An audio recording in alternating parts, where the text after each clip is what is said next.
This is episode 3 of the Local Life Ontario podcast. My name is Henry, and on this channel we talk with local people about things affecting our life here in southwestern Ontario. In this episode, I talk with former MP James Lunney.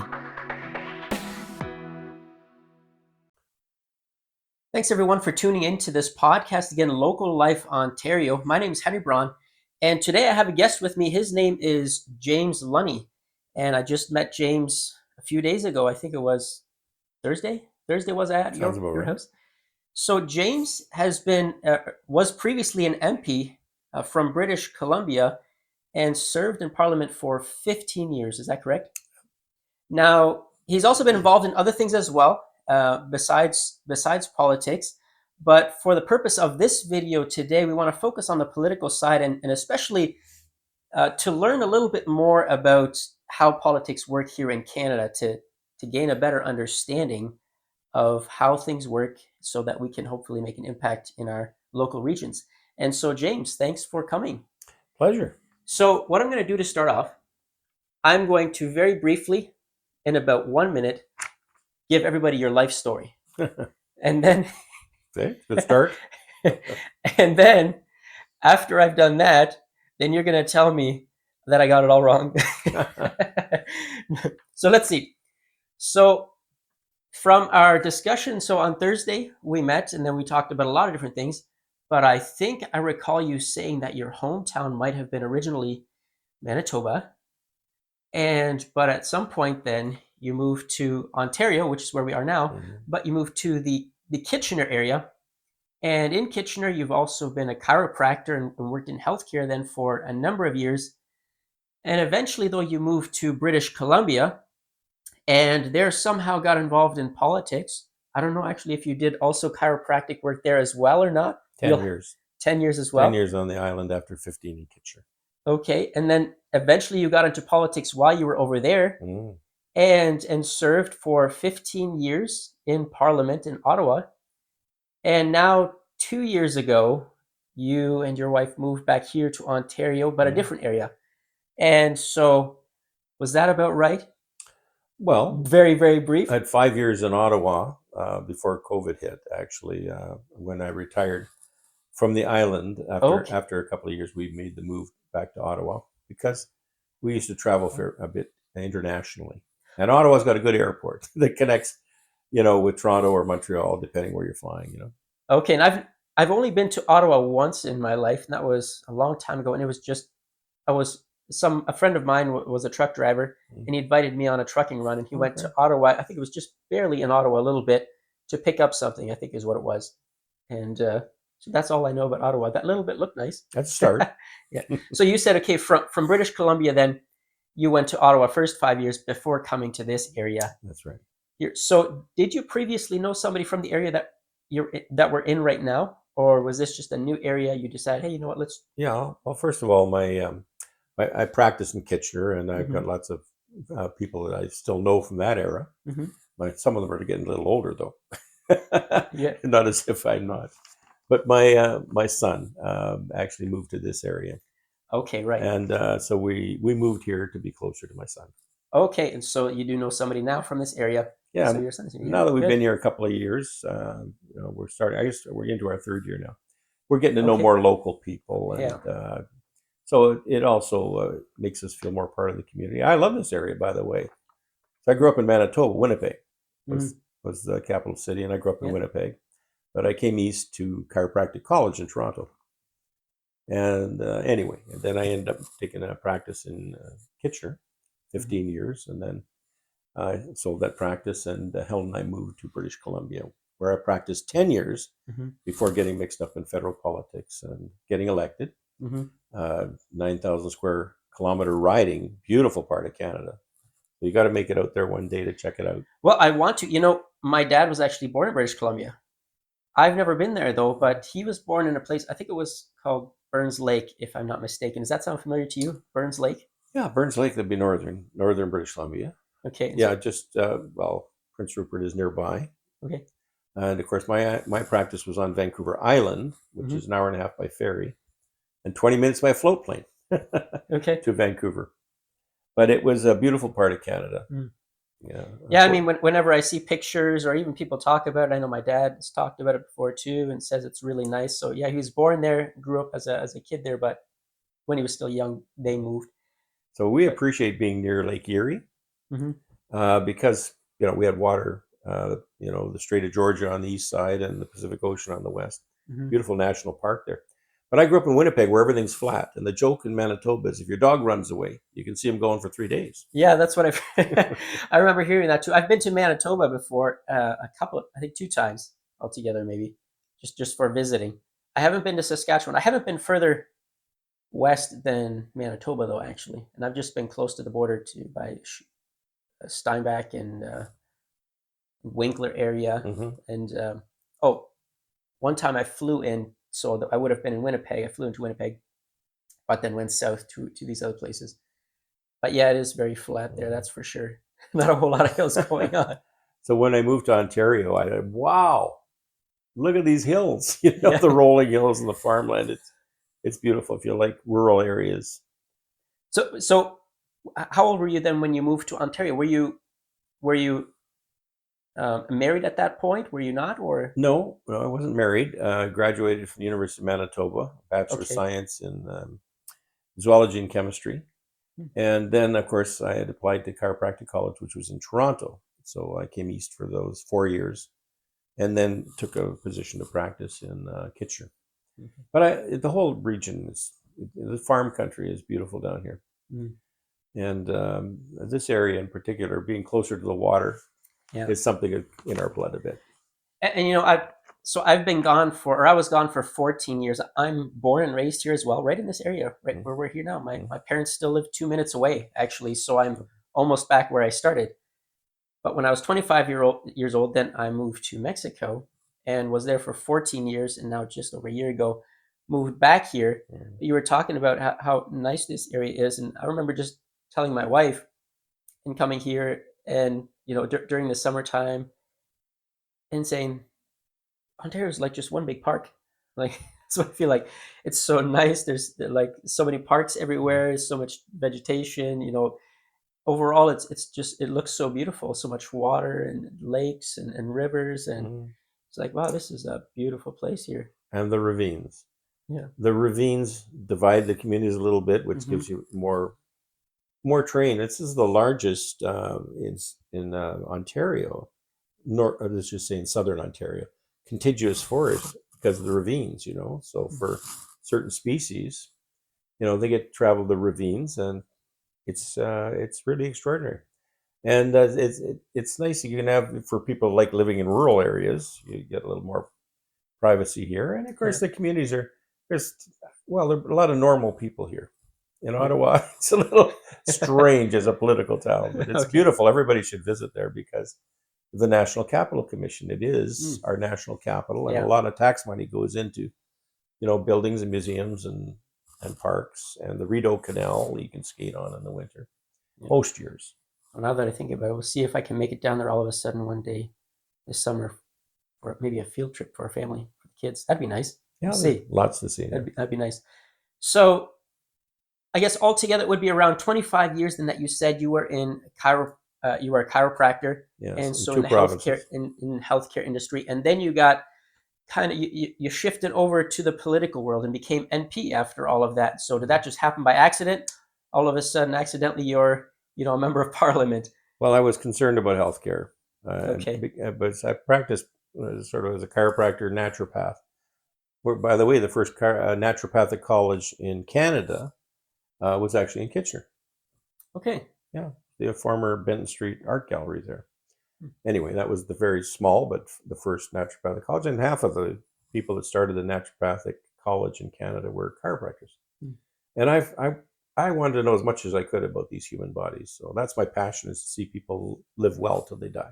So it was a natural for me when I was elected to volunteer for the health committee, Hmm. and I had 6 years on the health committee. Okay. Among other committees that, well, we'll talk about that a little bit more later as well. You were part of numerous committees during your Yeah, tenure as part of the that's right.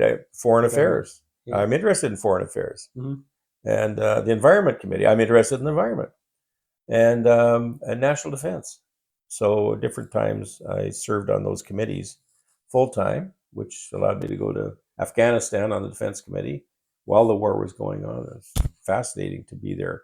Like anything else, when your feet are on the ground, it's different than looking at news reports. Or Yeah, absolutely. and went to Norway on a Northern Dimensions issues related to the Arctic on the Environment Committee. Mm-hmm. And and then it was as I mentioned, well, fisheries. I was coast to coast in fisheries. They're very different on the East Coast than the West Coast. Mm-hmm.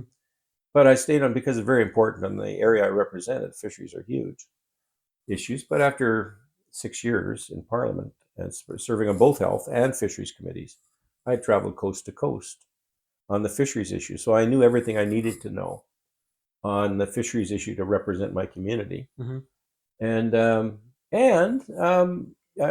I have, we had more members of Parliament when we became government, Harper majority government in 2006. And so I said, no, we got more guys to cover these other committees now. I'll focus on health. And of course, that was fine for a while. And then they always ask you for a second interest. Yep. So I served on these other committees, and foreign affairs was fascinating as well because it's complicated for people Yeah, to understand. I was just gonna say, yeah, it sounds like it would be very interested, but then right away, exactly what you just said, I imagine it's very complicated trying to get yourself involved in the politics, then not only of our country and our local areas. Thinking about, first of all, local politics can get complicated, and then provincial politics can get complicated. Federal politics can get complicated. Because of Thinking the about the world, responsibilities of the different orders yeah, of government, yeah, which and is where we're headed. yeah, where we're going to go as well. But then also now thinking, well, now all the other countries that are around the world are trying to deal with how they run their governments as well, and everybody does it different, right? I mean, well, similar in ways, So, but there's so many different kinds. but a lot of So, interaction with the diplomats representing their countries in Ottawa. And, a lot of interesting experiences there. I tried to help them on health issues. mm, It's hard for some people to believe, but actually, we have a vaunted healthcare system in most people's opinion, but some of the ambassadors actually would prefer to go back to their own countries, even if they're underdeveloped mm, for healthcare, because some terrible things happen to some of them in Canada. That's disappointing, yeah. but we interacted a lot with diplomatic Mm, courses there. When my wife retired and was able to come with me to Ottawa, and while it drove up my travel expenses to have her coming periodically to Ottawa, sometimes she'd stay at Ottawa and I'd go home because that's where my supporters, my voters are, and the yeah. citizens I represent. But the spouses often interact with the diplomatic spouses because the spouses are often not engaged and they all want to know more about Canada and about how things work. Yeah. So we got to know a lot of the ambassadors and attended some of the events related to the embassies around the world. Okay. So your wife did a lot of this work together with you, like you were able to do Well, certain things together when you were in you see as a this, member. there's a spousal association sort of to give the wives something to do when they're there, Okay. and the spouses are often, if you the different embassies who wanted to put something good in their reports back to their home country that what they did to try and closen the relationships. Mm-hmm. The wives played a significant role in that, whether they were male or female. Some of the Yeah. ambassadors were females, Yeah. and so there's few male ambassadors there, and it's just a really good representation, and it's a good way to reflect on what's happening in the world Mm-hmm. and different perspectives. And Yeah. yeah, we traveled through the Baltic states, for example, on a parliamentary uh, assignment through. Anyway, so we were in Lithuania and Latvia, where we have troops over there now, and in Estonia. And they're small, but they're right next to Russia. These are small countries, but right next to Russia, and very nervous about Russian intentions. Mm-hmm. And it's fascinating opportunity as a federal representative. We'll get into talking about the roles of the different governments and Yeah. how that works. And I know some MPs, that never went anywhere except Ottawa and back to the ridings.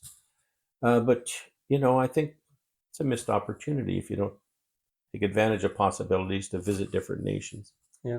and see how things are looking from those perspectives. When you've Yeah. walked in the land, you put your feet down and walked around and looked at things, and had some meetings with the governments in the other countries. It just brings it to a deeper dimension, and it's something Yeah. I really appreciate. Good, great learning opportunity.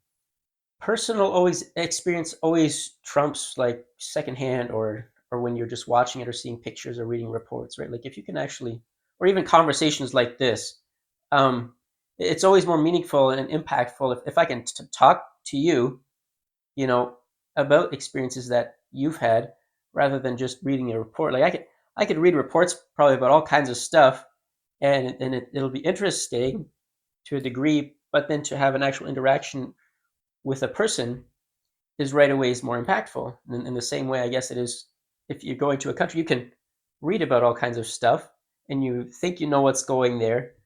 But like you say, when you're on the ground and you're walking around, you're talking to the people and you're seeing what's actually going on, it gives such a different feel, right? But in the reverse side of the coin is that's why I love talking to my constituents. Mm. And actually, when I started my practice, both in Kitchener and then on the island, patients would come in asking me about stuff that I didn't know about. Mm. So, and sometimes they were right. So, Mhm. when you're talking to people about these things, it is a great learning opportunity from the patients too, Mhm. because most of them are highly intelligent Yeah, and they read stuff that I haven't got time for when in yeah, practice. And yet, when I check it out, I'd say, "Oh my gosh, I learned all kinds of things from patients yeah. that they hadn't come across my radar." Yeah. Yeah, and this is what I mean, like having that personal interaction with Hmm. people and with places, right? And so, I'm connecting with you right now, and it's helping me to connect with places as opposed to just reading something, Yeah. right? And like you're saying, hearing it from patients, things that they've experienced or what they've read or even anything, like it just does something. Yeah. We're created for like fellowship and being together with people, right? It's just how we are. It's such an important part. Thinking about you've been involved in health for many years. Yeah. Um, such a vital component to human health when thinking about we really need the personal connections, right? Well, a lot of doctors' offices today. I got an aunt that's 95, lives in London. My mom's youngest sister, so we still have connections in the area. See, Mm-hmm. but when her doctor moved to a different area of interest for him, and the doctor that took her place that she got instead was from another nation. The English isn't good, and my hand's hearing isn't that good. And she's 95-year case history. There all kinds of stuff about her you're not going to get in a 5-minute interview. Yeah. I think, to be fair, it's the visits are only about 5 to 7 minutes. Even where I was on Vancouver Island, they would set a timer. 7 minutes is all Mm. we had, and one issue. Oh yeah. And how can a doctor seriously follow up? And most people have, as they age, have more than one issue to talk about. Yeah. You have to make another appointment for that. Yeah. Yeah. We didn't function like that. Our type of doctoring was more like coaching. Mm. The team is 80 to 100 trillion cells, 25,000 miles of blood vessels if you put them end to end. Arms, legs, organs, all that good stuff. And your cells, you got 80 to 100 trillion cells in your body. And, there's all kinds of stuff that happened years ago that the doctor should understand that they've had surgeries and this and that. It's not all in the case history. Mm. Anyway, our type Yeah. of doctoring is more like coaching. So, Yeah. so if I'm a coach, and what's the team? The team is the person sitting off all the organs and stuff in your body, but the manager of that unit is the person living in there. Mm. So a lot of the talk was coach manager dialogue. Helping the person learn how to live, basically, right? Well, and much of it was just lifestyle management. Yeah. And if I didn't explain to them what I was trying to accomplish, they could undo my efforts in a hurry by doing the wrong thing. So Yeah. you need the dialogue between a coach and a manager. Yeah. So who knows in the future, since you have a lot of experience in healthcare, maybe in the future that could be a good topic we could get into for a separate interview, even. Going back to this idea of your position in politics and you stepping out now, you stepped out in 2015, was it right? Retired undefeated, and I Retired. represent a tough leftist area Okay. as a conservative. Yeah. But I was elected 5 times, and I, Okay. I announced after that the 2011 election, where the Harper finally that was our majority government there. We became government, a minority government in 2006, but the majority government came in 2011. But they had chopped my riding up and added. I had 140,000 people. They took 40,000 out of Nanaimo, where my main office was, and they added 30,000 north of me. People that didn't know me, and I thought I should just let it retire with the name change. Mm. Thank you. Go ahead. Yeah, but I would sure love to do a chat on some health issues. And so you've been out of the. I guess it's been roughly 10 years then since you've been part of Parliament officially. Do you still are you still fairly connected with a lot of people from there? Like since then, is the connection still fairly strong? Do you like message your all your buddies from Ottawa, or have you pretty much stepped out and you kind of? I didn't wear my MP's ring here for this occasion, but in Ottawa, the security recognized that I can go into Parliament. You know, it's changed now because security issues are much different than they were. Mm. But a lot of the security that have been there for a while remember me, Mm-hmm. and so yes, I do interact a lot. I was down there, particularly since COVID, on health issues, speaking to anybody who would listen, in my former caucus colleagues, and trying to help them understand some of the things that went wrong, Mm-hmm. that need to be addressed.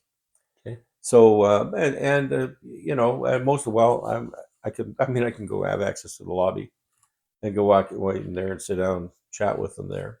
Okay. As a former, Yeah. now it's getting tighter because of security issues.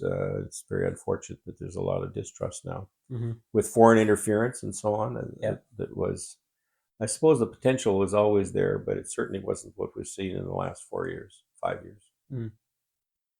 Anyway, yeah. And I've you still still been have some interactions with people there and with the government. absolutely, and I'm supposed to be retired, but I Sometimes because if they're missing something important, I really want to do my help best. out still, right? It's always good to have another set of eyes and ears around. There was a lot of censorship of what was going on. British Columbia now passed legislation that anyone, this is off topic again, I should leave this alone, but they passed legislation that any college for nursing, for chiropractors, naturopaths, Mm-hmm. anybody who is self-governing professions, none of them are allowed to say anything against public health. Okay. And that's not how science works. No. And that's not how policy works, because a lot of that policy was You have wrong. to be able to critique a little bit, right? Like there has to be some like, hey, are we doing things right, or is there areas of concern? Well, they took Right. away, they just suspended. We're all considered, colleges that are regulated by the government are all considered self-regulating, and there's some public membership on but for, if people do something wrong, you need accountability. And that's what the colleges do. The College of Chiropractors, or the College of Naturopathy, the College Mm-hmm. of the Medical College. In Ontario, it's the Ontario College of Physicians and Surgeons. And, we had a lot of doctors censored in the last 5 years. And now it's being proven they were right. Yeah. But they weren't allowed to speak about it. And if they do, they're deplatformed. Yeah. Anyway, Yeah. so yes, we're off track for this discussion, but Yeah. I'll be glad to come back and chat about these things. If any of your viewers express any interest in it. Yeah, maybe we could go into some different topics. Okay, so do you know some of the major leaders, like when thinking about now? So you stepped out 10 years ago, but so some of the major players now, I guess, in politics would be somebody like Pierre Poilievre, right? Obviously, Justin Trudeau, who's now resigned.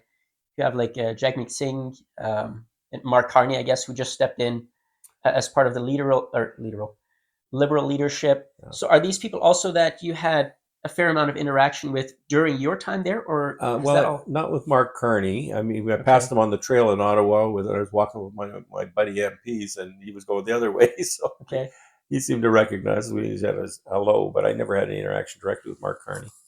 But I did with Justin Trudeau, and some interesting stories related to that. But yes, with across the country, many of our former colleagues that were elected when I was in 2000, Brian Pallister was the premier of Manitoba, and Jason Kenney became the premier of Alberta. And so I had discussions with Jason, and I didn't have much with Brian in his time. But the mayor, your former mayor of London, Ed Holder, was in Parliament at the time. Ed was a great MP, by the way. And because, of course, my history here in Ontario, we had a lot in common with them. Mm-hmm. We had only 2 representatives in Ontario when I was first elected. It was Scott Reid. They're both right close to Ottawa. And both of them are still in Parliament. So, Okay. yeah, Scott's the House Leader now. And my friend Cheryl was my seatmate for most of my time in Parliament. She's from Renfrew, Cheryl Gallant. And was Pierre Poilievre also? Oh, yes. I've known Pierre for years. Okay. 20 years. Okay, you've known him for 20 years. He was there when I arrived, actually. Okay. Thereabouts. He was staffer for Stock Day. Okay. So lots of respect for Pierre and lots of conversation. And where we moved to in Ottawa, we were there 5 years. Pierre was only 5 houses away. Carlton. Okay. Carlton riding. Yeah, he was a great MP, and he is a great leader. He's earned his position there. Pierre, you mean? Pierre Poilievre, yeah. Okay. And you see, anyway. Yeah. I know Pierre for a long time. I'll just leave it that way. Very good. Well, I would like to get into. I thought I was going to get into this earlier, but we got into all kinds of interesting stuff here already. But the different levels of government. So one problem that I've had, and this is what I told you this past Thursday, which is why I called you up. So since coming back to Canada, finally, I've been born here. I was raised here. Didn't get really into politics much before I left, but now coming back, it was one thing that I wanted to get myself involved in a little bit more, figure out a little bit what is actually going on and how do things work. Thinking about, there's a lot of stuff going on right now in the world, right? In Canada, Canadian politics, local politics, right? There's a lot of different things going on, but like in the midst of all that, it's hard to make any difference in any way if you don't know how things work or why they work. Like thinking about certain decisions that are made. Well, who's in charge even of those decisions, right? Or sometimes maybe we put fault on one place and it's not even their fault because it's not their jurisdiction, or these different levels of power in the government, and how does everything work? And so my political knowledge is very, very low. And so I called you up. I heard you were here. I didn't know you. Like, hey, James, you got to tell me how this works. And you're kind enough to talk to me a little bit about politics and fill me in. And so, a lot of you guys out there are probably the same way as me. And you've probably been here all your life and you know very, very little about how politics actually work, even in the local area. That's me. And so that's actually one of the reasons why I've been wanting to talk to you, that you could explain how certain things work to me. And hopefully there's people that are listening that are in the same boat as I am, because I know there's a lot of people who don't know much about politics or even how to get involved or how things work. And so maybe we can help clear up some of those things, right? This leadership structure even. Yeah, no, I'm just delighted to engage in this conversation because, the people that are elected are making decisions that affect our everyday life. Yeah, exactly. And they're not all good. I hate it when there's misrepresentation, but it's not, I don't want to say I'm holier than thou, but I just don't like it when there's misrepresentation of facts and keeping people in the dark about what's really happening. So I'll just say this. Now, for starters, let's just say with the three orders of government that people are most aware of, you got federal government and the provincial government, and those powers were laid out, responsibilities for different things in the country. Municipal government is closest to the people. So there's some things that they do under the supervision. Municipalities are actually the creation of the provincial government, and they relate to the provincial government more than they do to the federal government. And anyway, the constitutional powers, they identified some, it was 29 areas of jurisdiction that the federal government was responsible for. And for the provincial government of the day, that's way back in 1867, when our Constitution was formed, we had, I think it was 16 for the provinces. And largely, and then we'll come back to the municipalities, because municipalities are, the taxation issues are the main one that people need to know about, and what kind of decisions are the different levels doing. Yeah. So the people elected federally, the federal government is responsible for some of the things I talked about there for fisheries when it's coast to coast, right? Okay. For transportation issues here, big projects like bridges across major rivers and like a bridge to PEI had a lot of Prince Edward Island, that is, had a lot of federal funding in there, and some of these infrastructure projects are shared between the province and the federal governments. Mm-hmm. And and sometimes there's public-private partnerships there as well that will contribute funds to this. You got toll roads in certain places, right? You going by Toronto, you might travel on the 407 to avoid the congestion on the 401 going through Toronto now. That's a toll. And of course, my opinions on how that's managed. They should. There's a company called SNC Lavalin had a lot to do with that. But anyway, the point is, leaving a major infrastructure like that, it should be time framed. So they'll collect the tolls for a certain period of time. The province will take them over. But roads are costly to maintain even. Mm-hmm. So those are public-private partnerships. And now, so for the federal government, it's monetary policy. One currency for Canada, right? Okay, yep. And it's national defense.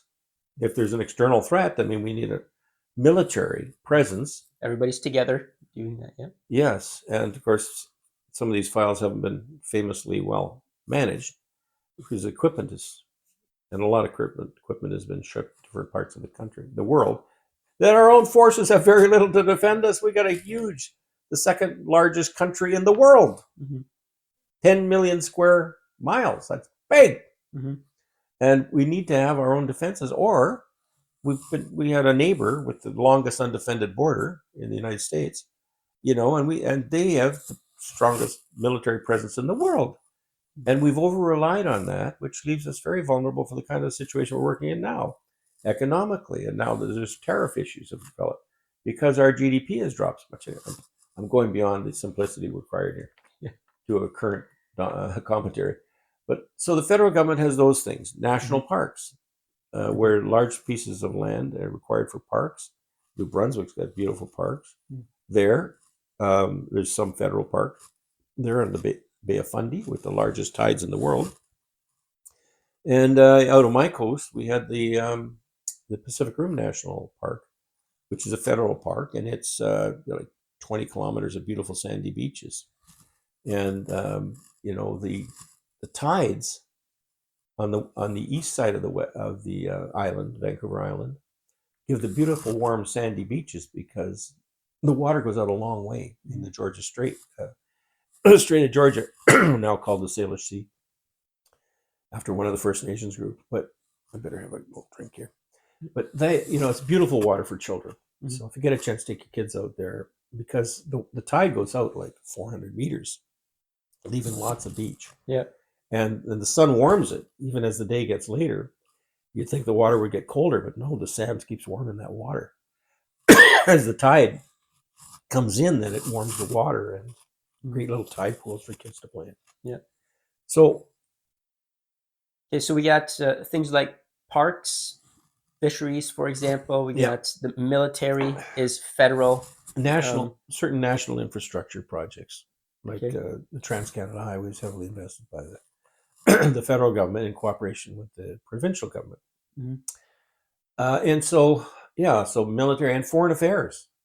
The Foreign Affairs Committee, I mentioned the opportunity, and then national defense. We have relationships we sent troops to Afghanistan and so on, peacekeepers to various hotspots, Cyprus and so on, and the Golan Heights, between Israel and Syria. Peacekeepers from Canada have been serving there a long time. So those are federal responsibilities, and taxation, federal taxation powers. They draw the largest taxation. And then to do the things the government has to do at the federal level, that's where Mr. Mulroney got in trouble, was he went from 200 seats to 2 back in the day when the Mulroney government blew up. But that's because Mulroney did the right thing, and he had to bring in the deficits that were driving up debt for the country. And he brought in 2 policies that were controversial and a little scary. Both turned out to be a huge blessing. Slayed the deficit, It was the GST. It was unpopular because it's a tax on goods and services, and everybody had to pay those. You know, it was 7% in those days. And Harper government lowered it to 5 at the federal level, but the provincial taxes then started right along with that. And so the taxation affects people's livelihoods and their businesses. Yep. Okay, so then at the municipal level, let me say, and there's other federal areas of responsibility that or provincial. At the Next federal thing. level, that wasn't an exhaustive list, just some of the main ones that I was involved with. But and at the provincial level now, you also have provincial taxation. You have transportation requirements. The municipalities are creations of the province, so they have a close relationship. But the municipalities are closer to the people, the voters. So these municipal governments, in Bam Township, and in places like London, and is a municipal government.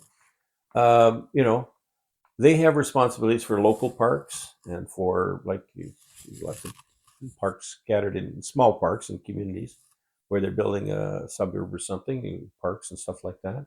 They're responsible for roads and road maintenance, but the major arteries in the province, when you get out on the main streets, if they're highways, they're provincial highways. So maintaining those, looking after them, is provincial for the big stuff, and for the smaller stuff in residential areas, the municipal taxes, which is largely based on your tax from your housing, is what drives the municipal budgets, and they've got to sort of keep an eye on that, and can only do so much at certain times. There's been a heck of a lot of municipal spending recently, which is unusual.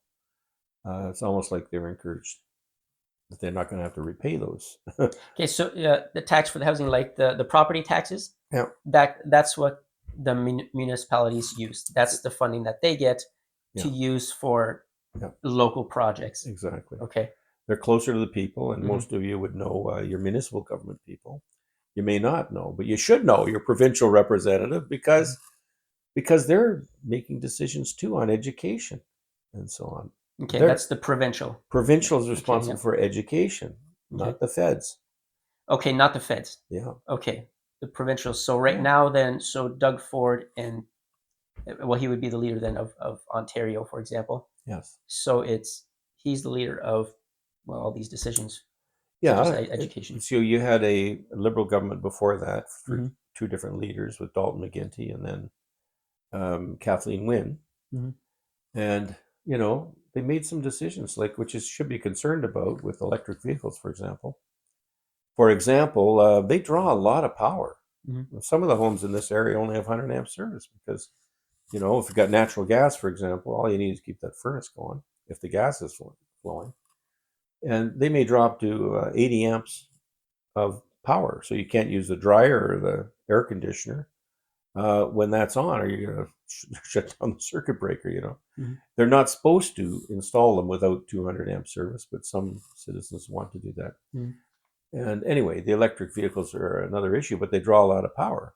And so if you have generators in a complex, it's like the Strata Council or something, they might put in, where my aunt lives in London, there's 4 buildings under Tricar, and they put in 4 chargers. So you might get the luck of the draw if you don't draw early. There's only 4 of them. You might be having to plug in your car out of the building's coverage for your charger, at 2 in the morning or 3 to get your car fully charged.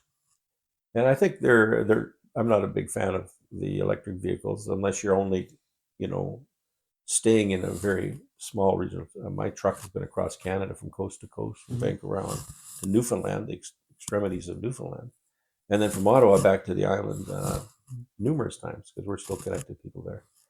But you couldn't do that with an electric car. So like the electrical grid, electricity, that is a provincial responsibility as opposed to federal as well. See, Ontario's got lots of power potential. Hydroelectric. Quebec has lots of hydroelectric power, and they supply a fair bit to the United States. But Doug Ford also, we supplied some. You remember he threatened Donald Trump about cutting off electricity, which went over really well because he had to withdraw within a day when Trump doubled the taxes on commodities like steel and aluminum that the U.S. uses. So when I say concerns about near every major center here, this is getting beyond the introductory level, but in terms of the drawing of power, Dalton McGuinty had 2 natural gas power plants already. One was started being constructed already, and he canceled them because of pressure of using fossil fuels, excuse me, fossil fuels, even natural gas, which is one of the cleanest forms. And we have lots of natural gas, and we should be exporting it to countries that asked us for it. Japan came asking, and Europe came asking, and we said no. There's no business case under the Liberal government. But the point I want to make on that is simply this: he canceled 2 large natural gas power plants. People are nervous about nuclear plants. They're also in this day of instability, especially with allowing a lot of questionable people in without screening them. Domestic terrorism is a significant concern with nuclear. Everybody doesn't really want to be anywhere near a nuclear power plant.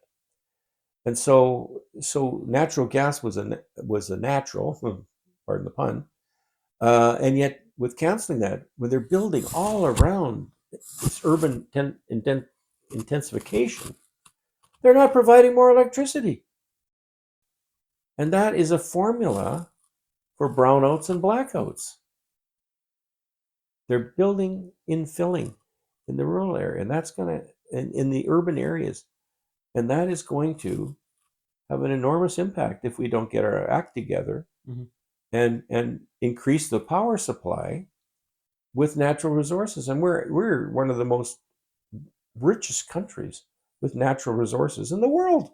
And if we don't use those, we're headed for real economic problems and deprivation. And by the way, this is sort of not basic stuff, but I don't know if your viewers would be aware of this global reset idea. They're all worried about the atmospheric CO2. They want us to eat bugs. And I don't know if you knew about the cricket factory in London that was funded largely by Mr. Trudeau. Yeah. A cricket factory. Well, now they're providing a certain amount for dog food, supposedly.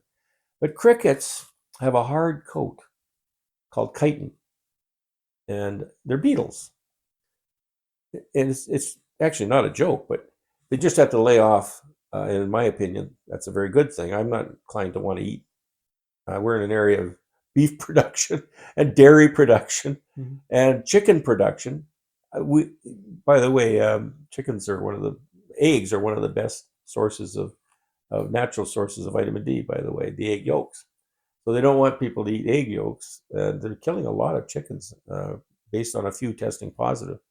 You don't slaughter herds because of an animal gets sick. And based on they're all sick if one's sick. Yeah. There's another agenda going on there that's not good for Canada, and yet the Liberals have been playing into this. It's very serious for Canada. Anyway, and I'm glad to see the cricket factory. They're billions a day. I'm just worried they might have an accident and release them because there's no economic case for it. It was $9 million plus of funding, but almost all of it came, 8.9 million or something, came from the federal government. Okay, so that was mainly a federal project and not a provincial one.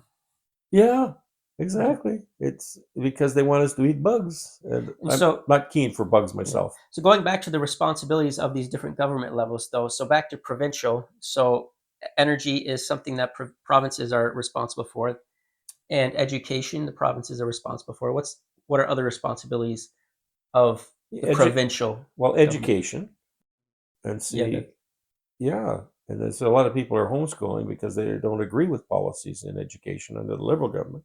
When they brought in SOGI, most people think you're talking about, a new math program or something. But, public schools are promoting sexual orientation and gender identity. Kathleen Wynne had a different persuasion, and they put this through. One of her deputy ministers in education is serving a jail term for actually encouraging somebody that was a sting operation actually from the RCMP, but he was caught encouraging a person that contacted him on how to groom their own child for sexual abuse and child pornography. They said he had nothing to do with the education program, but he's serving time in jail for that. That's still illegal, thank goodness. And a lot of normal people do not want their children having that indoctrination in schools. Yeah. So this is why citizens need to understand and take a look at who wants to represent them and ask them some questions. Mm-hmm. You see, I was aware in my day. I was aware, for example, one of the churches in Ottawa, a big church that we sometimes attended when we were there. They simply asked the candidates to come in, especially a church with a large attendance. Gets the candidates' attention, and they had written out a series of questions for them, and they never said vote for this one or that one. They say we interviewed all the candidates, and this is some of the answers we got, and put a little insert in the bulletin so people could know who they're voting for. Yeah, and just answer some questions, and that's all. Yes, yeah. And I always wondered in my practicing years that they told us that as chiropractors not to talk to people about politics or religion. Those were two areas of my interest all the time I was practicing. Yeah. And I found you can talk to people about those things as long as you're not trying to ram something down their throat. And if there's a disagreement there, just let it go. Have a discussion, right? Yeah. And people should be able to have discussions on controversial things. So, when I had the opportunity to run for office, that by that time, I'd been practicing 24 years, and there were very few challenges for me, except I made a discovery in what I was doing, my primary responsibilities. But, we only had so much access to people. But what I discovered is pretty simple and obvious when you say it, is that following bad advice doesn't lead to good outcomes. And I knew there were things being pushed through big pharma in my community, and the patients that I'm treating were on medications, and I had to stay current with what those medications were doing to them, so that I could offer some good advice. And I wrote to my constituents about health issues. When you have certainty on certain things, you simply have an obligation. It's part of my responsibility for my patients was to make sure they understood both sides of issues that might be controversial. Anyway, so I think for the three levels of government, that's the main things. Okay. Now, there's all kinds of granting programs for things that the provincial government's interested in that the regional governments would have access to if they agree with the thing they're promoting. So there is a lot of interplay between the province and the municipalities.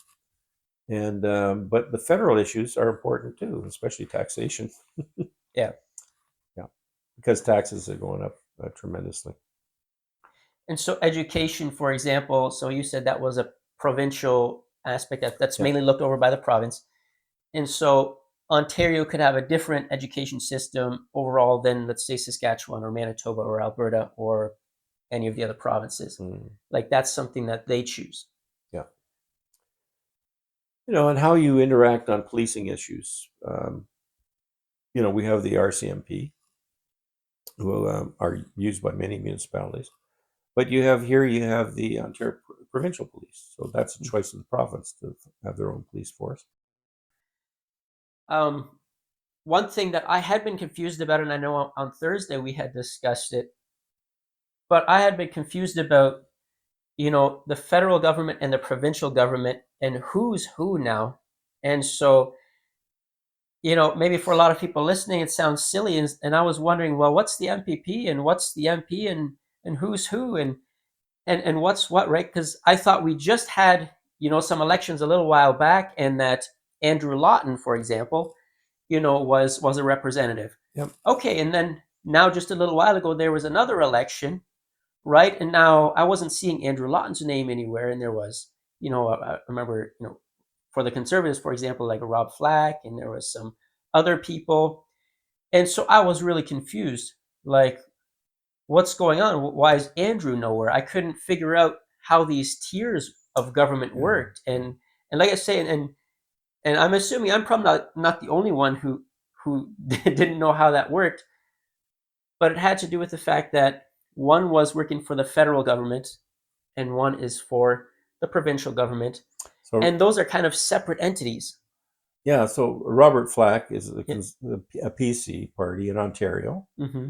and I haven't met him yet. I wanted to meet with him actually, and I couldn't find a campaign office. I don't know if he even had one. Mm-hmm. It seemed to be managed largely out of Queen's Park, as the capital for the provincial government is at Queen's Park, In Toronto.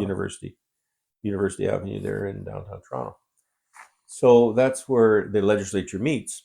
Um, it seemed to be more centrally run, but I would like to meet with them because I have some issues with provincial decisions I'd like to discuss with them. Mm-hmm.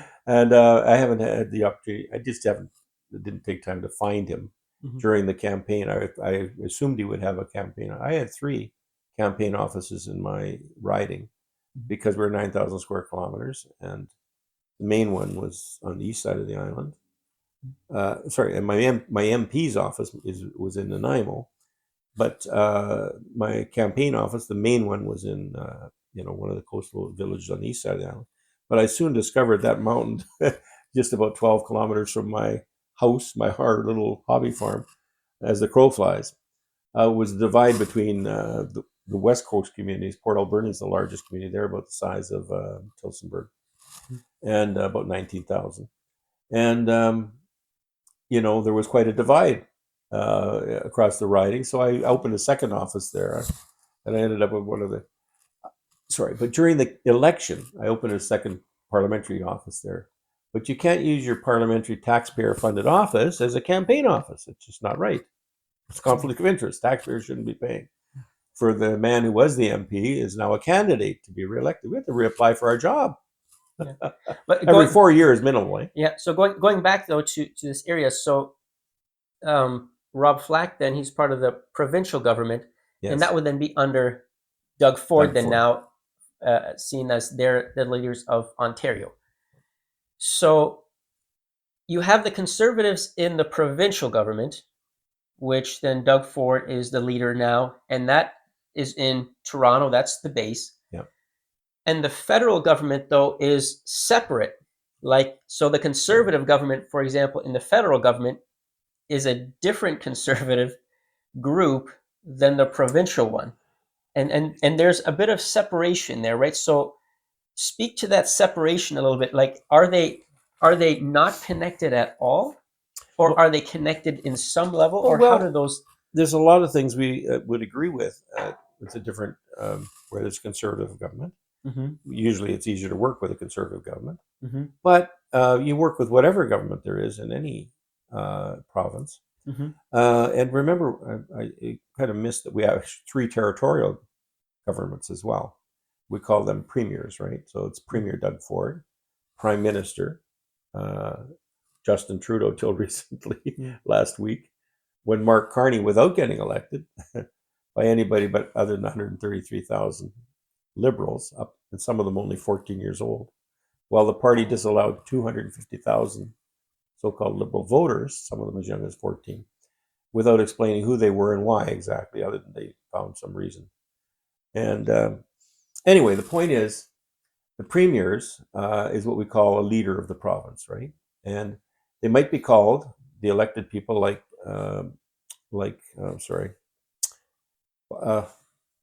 Bob. You just mentioned his name. You're a provincial guy. Oh, Doug Ford. I got a brain cramp here for the guy in St. Thomas.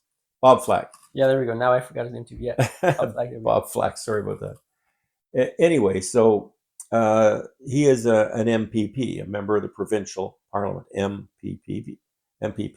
But in British Columbia, they're MLAs, members of the legislative assembly. And in Manitoba, for example, they're MLAs, members of the legislature. So it's the same term for somebody elected at the provincial level. And don't forget the 3 provincial leaders. So for Nunavut and for Northwest Territories and for Yukon. So they're premiers, and the population in the Yukon is like they're less than 50,000 people. Whitehorse has 28,000, and I think the whole province, when I was an MP, was the whole province was only 34,000 people. Mm-hmm. The territory, Yukon. Yeah. So small communities, lots of mining up there in those days. And one of our MPs had been a gold miner up there, and he'd been the mayor of Dawson City up in the Yukon. So we went up there with him to visit the area. It's a historic Klondike Gold Rush era, the Klondike River, and the Yukon River flows north. So they are. Colin Mees was the MP for Shuswap area in the Okanagan area, but he was a gold miner up there, and so we went up there and had some interesting times up and conversations with people up in the Yukon. And so we dialogue about the needs when we're talking about the economic needs of different areas. Colin was advocating for an expansion of the Trans-Canada Highway, for example, because it's only 2 lanes and through the mountainous areas. If traffic gets slowed down, it really gets slowed down, and that affects the economy in the provinces when you can't travel efficiently. Mm-hmm. So we do hear from all the other MPs of different areas of the province, and their competing interests, of course. And the government is not, especially the Harper government, wasn't going to fund everything that everybody wanted, because we had to balance the budget, and he did that. It took a few years. Your position was an MP, so you were in the federal level, so you didn't have any authority kind of on the provincial side. I mean, obviously, because you're federal, you have, obviously jurisdiction in all of Canada, but you're responsible to somebody else and not to the Conservatives in the provincial riding, like Doug Ford's Conservatives. Yeah, is that how it would be? Well, you see, in British Columbia, interacting with the province is something we did. It's because the BC Liberals, who added BC to their British Columbia had a lot of conservative voters, but we didn't have a big conservative party. It was called Social Credit in those days, and that's where the conservative vote was parked. But Gordon Campbell was the leader of the BC Liberals, and by and large, we got along very well. And Gordon Campbell did something I really appreciated. He created a forum where at least once a year, leaders from across the province would get together at a large conference center and debate it and discuss amongst ourselves. So you could talk to the BC minister face to face more conveniently. I was in the middle of Vancouver Island, not going. Of course, the legislation in British Columbia is in Victoria. But Gordon Campbell, I think, did something tremendously well. We worked well with the BC Liberals, and not so well with with the NDP governments. A completely different perspective on almost everything, and certainly a chill on economic development. Even though we had one of the richest provinces economically in terms of resources, they had little perspective on enhancing those and developing those. But we had a great relationship with Gordon Campbell when he was the leader, bringing people together with the leaders. It's easier when you agree on a lot of things, and of course they'd invite First Nations leaders into these discussions as well. So it was a wonderful forum in that way because we all represent the same people. So BC caucus of MPs would meet with the provincial members once a year together in one forum and discuss different aspects from provincial perspective and federal perspective and how we might serve our people better. That was a great model. Let's shift a little bit now. Speaking about that, you got elected 5 times, so you've been in Parliament 15 years. On the opposite side of the country, but your workplace was in Ottawa, right? So for me, the job I'm doing now, mainly anyways, so working in construction, my workplace is only 10 minutes away, right? Or depending on where we're working, it's maybe a little bit longer. So your workplace was a little bit further away, you could say. So you're living at that time in BC, but you always have to fly to Ottawa because that's your workplace. So let's talk a little bit about the life of an MP and what that means. So during the week, from what I understand, the MPs have to be in Ottawa. Is that correct? Like during a big portion of the year, at least? During our parliamentary sessions, we need to be there. Every 5th week is a constituency week. So where the federal parliament doesn't meet, the government's still functioning, but we go on home to our ridings where the people that elected us are, so we can have more meetings with people there So you said every fifth week. every fifth week. So 4 weeks you're in Ottawa, you're at Parliament, So and we then meet for about 9 months of the year. There's a longer break over Christmas, mm-hmm. parliamentary recess, and also over the summer. So for most of the summer, from say middle of June, Saint Jean Baptiste Day at Quebec Mm-hmm. was the national holiday, and so Parliament had to be over by then. And then we come back in September usually, and so we're working in the ridings, and you're spending more time in your own communities. You're talking to not only your supporters but visiting the communities that have issues that would waiting for face-to-face time. Yeah. And I dragged my personal assistant around with me because I had 9,000 square kilometers. Whenever I was meeting with provincial authorities or major concerns in the area, so that when I was stuck in Ottawa, that they could know that they're speaking to me through him. Okay. Your assistant was always then still in In in British Columbia. Yes, Okay, so you involved him a lot so that he could at least answer some questions on your behalf well, he's my since you were eyes and here. ears Okay, in the yeah. riding when important stuff's coming up and they want to Mm-hmm. get something to me right away.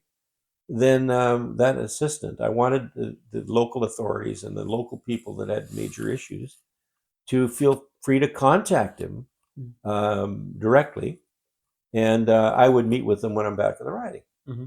You see, and so he would it made principal responsibility is to keep me informed on what's happening in Yeah. the riding. That I because we're so far away.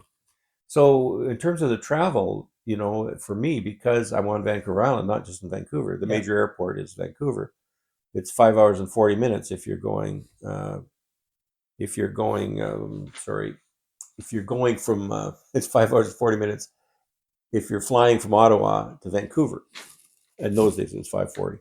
And if you're coming the other way, it's only 4.5 hours because you got the tailwinds from the west. Mm-hmm. Using less fuel and moving you along a little faster was Yeah. supporting the. And then when I arrived, of course, I've got to wait for a flight to Vancouver Island. It's only 20 minutes, but I might have to wait another hour and a half for that. And with the 3 hour time change, that means the trip would be that's just to get to the airport, and then a 45-minute drive home from the airport, which is actually south of Nanaimo, which was an NDP held riding. But I did all the work for Nanaimo for the business proposals and all. I worked hard for Nanaimo, all of the population, even though I represented half of it, and it had 90,000 people.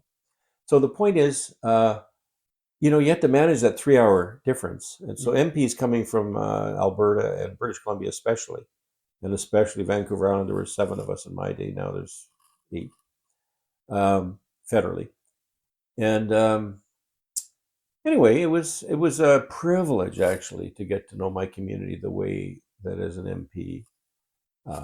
I love going to the West Coast, and to be part of my job to go over there was never a chore for me. I loved, the mountains and the terrain and the hills, the valleys, the businesses, the fishing here and there, sports fisheries. We had lots of interesting files, but also some of them very difficult that other MPs don't have.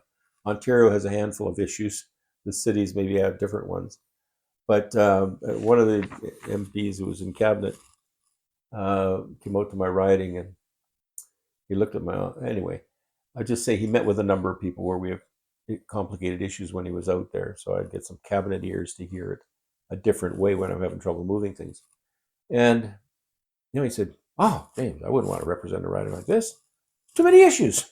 And he was right. It was complicated because First Nations issues are different on the coast with unsettled treaties. Okay. We're trying to work out, and because the fisheries issues are so complicated with sports fishery, enormous sports fishery on the west coast that doesn't exist on the east coast. It's all commercial, and then you have First Nations access to fisheries with the historic rights and so on, and trying to solve these things between the various interests. And we had Ducks Unlimited, big conservation efforts. So, and Pacific Salmon Foundation concerned about the salmon runs and so on. The largest salmon run in Canada is the Fraser River.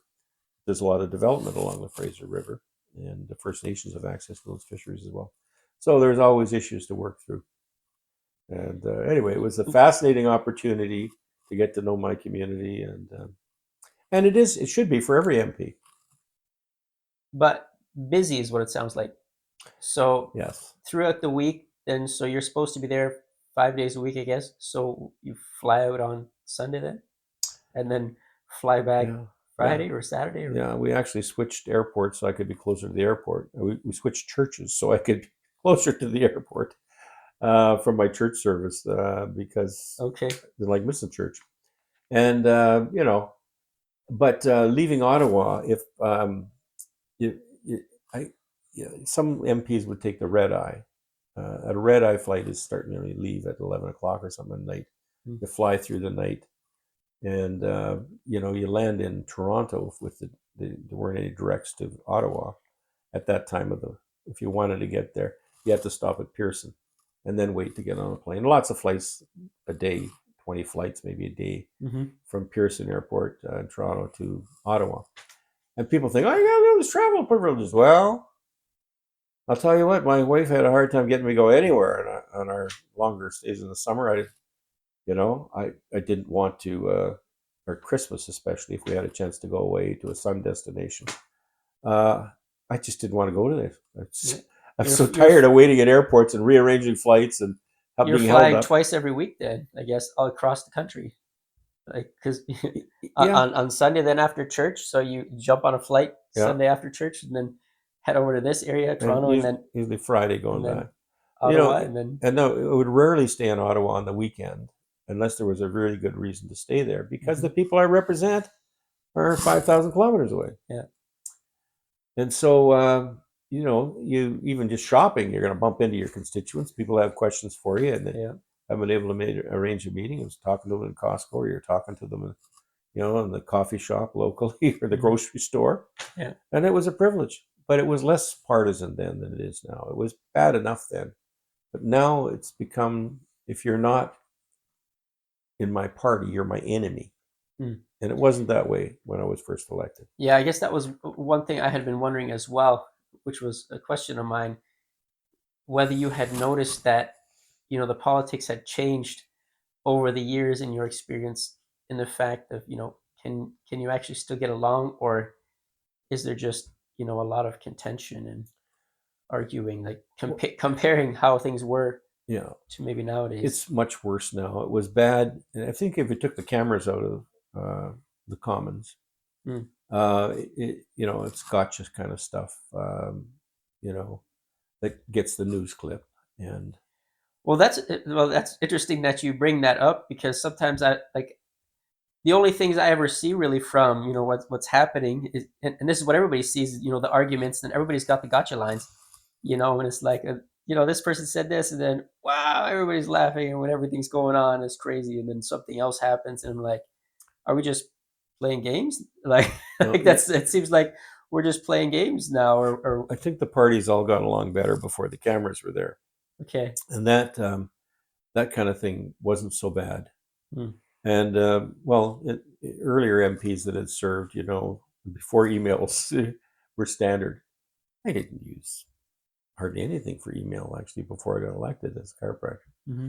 And in those days, even hauling around a cell phone was like carrying a milk carton. The cell phones were so big. So anyway, I'll just say one funny thing. Notice this about question period. It's not called answer period. Mm. And I'll just say one of the worst guys, we called him the Gray Fog, was a deputy prime minister in Jean Chrétien's day named Herb Gray. And Herb was from the Windsor area. He was anyway. When I was new, he gave probably the most interesting response to one of the questions, and it must have been a Friday because the attendance was light in the house. I was up sitting near one of our ministers in the front row, Mm. and so one of our guys fires a question over to Paul Martin, who was the finance minister, and Jean wasn't in the house on a Friday. Attendance is small on Friday, and there's no legislation passed on Fridays. So so anyway, our guy fires a question over at Herb Gray, and he hadn't heard it because he was talking to Paul Martin. He hadn't heard the question. So he's the deputy prime minister. The House leader flags him to answer the question. So he stands up and he gives an answer totally unrelated to the question. that was asked. So our guy stands up in a supplementary and said, "What was that, Mr. Speaker?" Because you direct our comments to the Speaker, not directly at the other guy. You're not supposed to do that. "What was that, Mr. Speaker? Whatever that was, had nothing to do with the question I asked." And so Herb stands up and he says, "Well, Mr. Speaker, I answered the question the member should have asked." Okay. So it is comic and unproductive, but he was the gray fog. He always had a way of deflecting questions. Okay. But he was, when he retired, they appointed him to the Boundary Commission right along the Great Lakes. And it's a significant role. His parliamentary experience made him a good candidate for that role, negotiating with the United States about boundary issues involving split down the middle of the lakes with the, leading to the St. Lawrence canal system and so on, in different places where there's locks and so on. And boundary issues related to fisheries and boundary issues related to a whole range of issues, pollution. And there was actually the Mulroney government that got serious about acid rain and negotiated with the Americans. And so we had lakes up near Sudbury there that were virtually sterile with acid rain. The water is beautifully crystal clear, but there's no fish. And that was a big problem with industrial pollution in Lake Erie. But now we've got a great fishery there. They did a great job.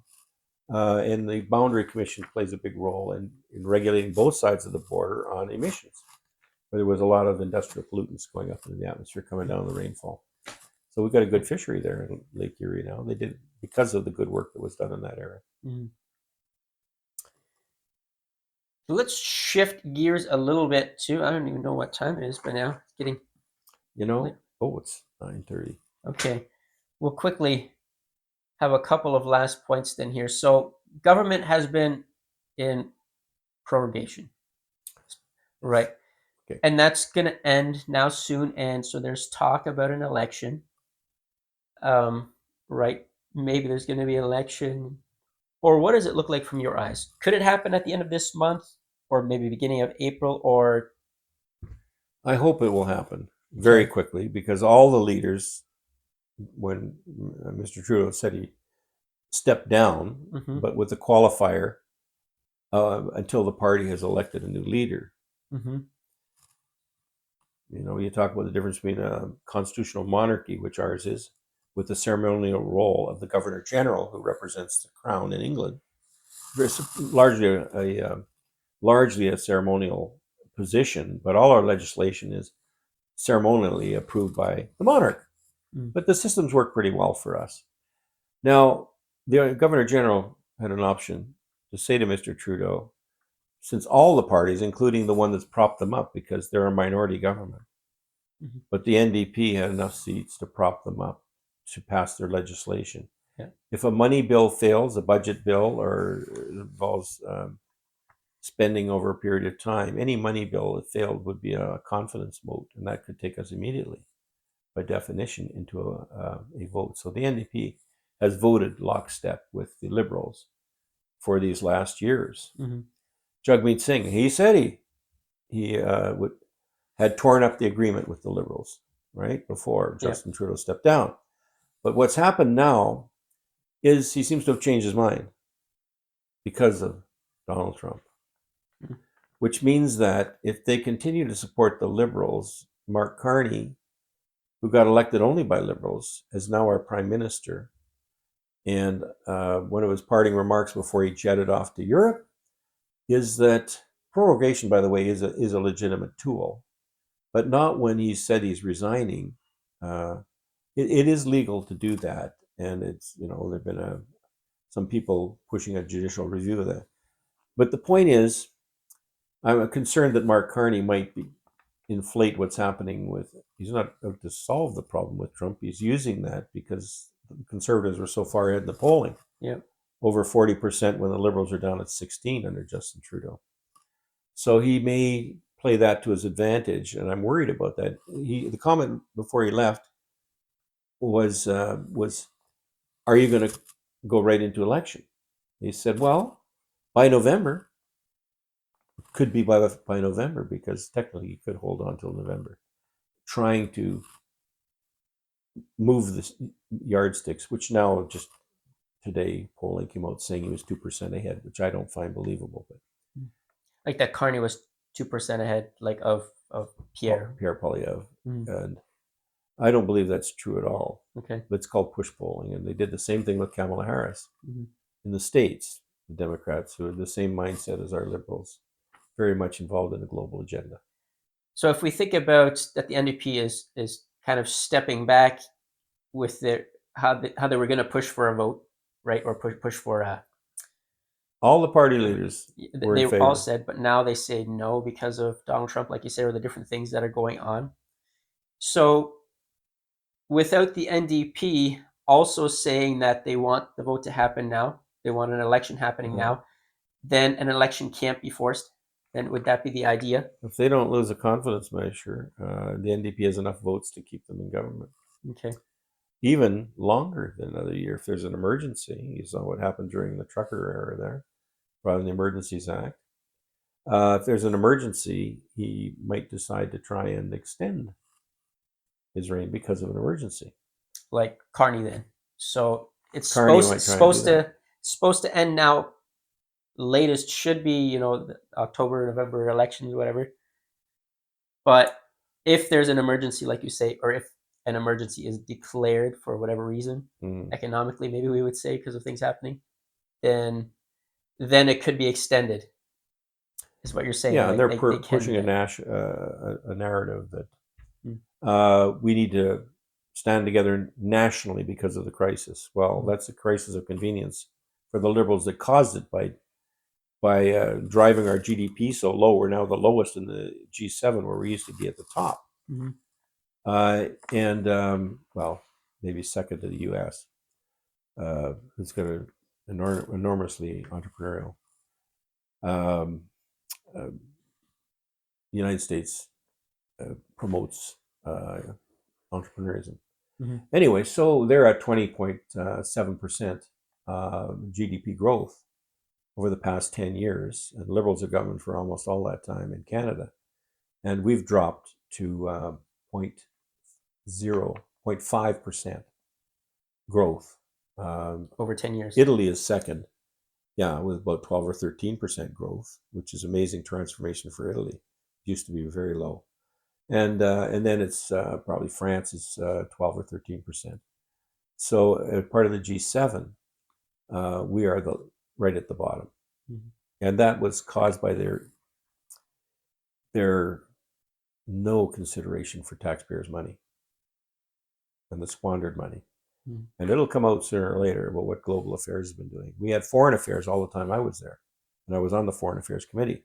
But the first thing the Liberals did was change the name to global affairs. And a lot of money's been going all over the world. And a lot of military equipment from our under-provided armed forces, which Mr. Trudeau wants to be half women. And so the recruitment's been low because there's not that many women applying. Mm-hmm. And if they are, they want to be admin and staff. They want to be, and we actually need fighting forces. So he wants half the military to be women? Yes, not Mr. Trudeau. Oh, and then they were installing. Heard that one yet. They were installing, feminine products in the men's washrooms. Yeah. Which usually the military would never violate their leadership. Yeah. But they were tearing in some bases. They were tearing them down, and a lot of good soldiers resigned because they couldn't stand this woke stuff that's happening. And we had 24 Leopard tanks, for example, for a country 10 million square kilometers. We have the Arctic Rangers up there in the north, which represent maybe, I don't know, forget the exact number, but it's only like 1,200 of them to cover all that enormous territory up there. And, of the Leopard tanks, 24 of them, there were only 4 that were functional, so they sent them to Ukraine. And our submarines, well, we've only got a few, and they bought them secondhand from Britain. Or we would have lost this. The only good side is we would have lost the submariners, that people knew something about running a submarine. But with our enormous coastline, there's a pledge from Pierre Poilievre to establish submarines. There were Victoria-class submarines that the UK abandoned because they're too noisy. were in mothballs for 7 years. We got them for 750 million, 4 of them, but only 3 made it across the Atlantic. One of them had a hard landing, had a bump in the nose, and submarines that have irregular features are going to be picked up on sonar by an enemy. Even China is sending submarines through our Northwest Passage. And we're totally reliant on the United States. So we have to fix that. A sovereign nation has to have a military to protect their own boundaries. Yeah. Anyway, yes. Yeah, so a vote could happen. So Andrew Lawton, by the way, is opening his office in St. Thomas on Saturday. Okay. Andrew Lawton for the federal campaign that may be in the next couple of weeks. And for Canada's sake, I hope it's early. I think we could use an election. I think we could have used an election a while ago. So hopefully it does. Hopefully it doesn't get dragged out too much longer. But I guess a number of uncertainties right now. But I guess we'll see. A lot of things need to play out over the next while. Hopefully they play out well. So I just say this last thing on healthcare. That people in this region need to know, because there is a lot of vitamin D deficiency. And I'll just say this, and you do with what you want, but if your constituents would like to know this, I know this file, and I just spoke at a conference with doctors from Guelph and doctors from University of Western Ontario and from Queen's University on vitamin D, the necessity of correcting health. Canada set it for bone health, and they set it very low. People need to be taking vitamin D. We have a lot of modest people here, mums, big families. They don't get the time in the sun. They're modest, they're therefore covered. And the skin is your solar panel that changes cholesterol in your under the skin into vitamin D, an active form that not only gives you healthy bones, but it drives your immune system and inflammation benefits, all our owies. And all over the world during COVID, severe infections, hospitalizations, and deaths were directly, inversely related, that is, to the serum level of vitamin D. So I see that everywhere around me in the community here, that there's a lot of people. It depletes by 50% starting in November the 2nd when we're covered up more. And your skin is covered, you just can't produce it. The sun's too far south for us. So is just like a vitamin D supplement? You have to supplement. Just take a supplement, and that's that's good. And I'll tell you this, that the Inuit in the north would have died out centuries ago. It would have died out if they hadn't eaten the traditional diet, which included whale blubber and seal blubber. They ate the fat, and most of us say, ooh, except that vitamin D is a fat-soluble vitamin, and it's stored in the fat. And without that support from the mammals in the Arctic, that the traditional diet of the Inuit, not Coke and chips. I mean, I was on the health committee. We were always talking about the needs for flying up healthy foods and fresh vegetables to the Arctic. But they need to supplement in vitamin D or make sure they're getting the traditional diet. And they're not getting that. All kinds of disease runs rampant. And that's why the population has always remained low up there. Anyway, if that's a subject if you're interested in hearing more about that, I've got a full slide presentation that I did at this conference. Okay. So vitamin D, get some supplements, because I'm most likely low. Actually, I think we have some vitamin D supplement downstairs now that I think about it. You see, I'll have to start taking some. I can tell you that you need a lot more than the 400 I use for adults. That's a baby dose. Okay. That they're now recommending for adults. Okay. Anyway.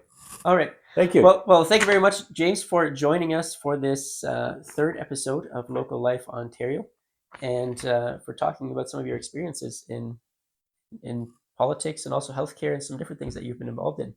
So thank you all for listening also to this episode. And one thing I forgot to mention, actually, many people have been looking at this picture and wondering, hey, where's that picture from? You know what? This picture actually was taken, if you're interested, it was taken by Michael Cron. I'll leave the link in the description below. And this is it from St. Thomas. So a beautiful picture, very interesting. Looks like the light's shining right out of the top of that steeple there. Yeah. But so I'll leave the link in the description. That's where I got this picture from, decoration while we're talking here. But thanks so much. And I just want to say thank you for the invitation, because people, the people we elect, are making decisions for us, and some of them just aren't good. Yeah, I know, and we can help to choose which ones we want, right? So let's That's exactly. Well, not only that, because it's still early and you're producing this podcast, there's always ever only one beginning, and it's a real privilege for me to make some comments here on your podcast. So, and I wish you every success. I think you're going to be the views, the episodes you've run. I've seen are very good, very well done. Thank you. You did Harvest Hands and so on. I thought Yeah, that was yeah. Talking particularly with good. Jim, yeah, really good guy that I got to meet, and hopefully, That's, yeah, with him actually, I'm planning on what we talked about at the end of the year, maybe talking with him again and see how yeah, things progress. But yeah, yeah, it's a great program they're running there yeah, through absolutely. Harvest Hands. All right. Well, thank you so much. Thank you all for listening, and we'll see you in the next episode.